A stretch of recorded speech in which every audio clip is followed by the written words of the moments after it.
So when Dr. Pond announced that he was selling, I was like, oh no, why me?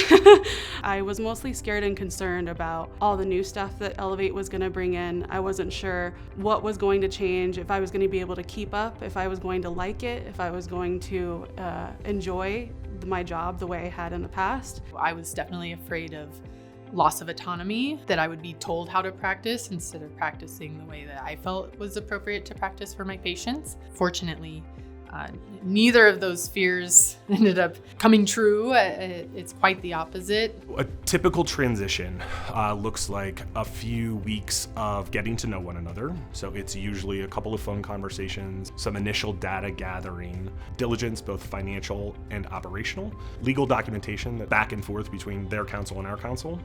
And then there is the work to onboard the doctor's team. During the transition, when we first told the staff, I think there was some nerves. I think everybody was afraid that they were going to be fired. When the staff came in for the training staff came in. First up they said nobody's going anywhere. There are some bumpy days, inevitably. Sometimes you have employees who've been there 10, 15, 20 years. You're asking them to disrupt the way they've been doing things. No matter what, certain things are going to be hard, but it's going to be okay. It's painful letting go. It's painful seeing somebody do something differently than you've been doing it for the last 35 years. Elevate did everything to the letter that they said they would do. They never missed a payment to me.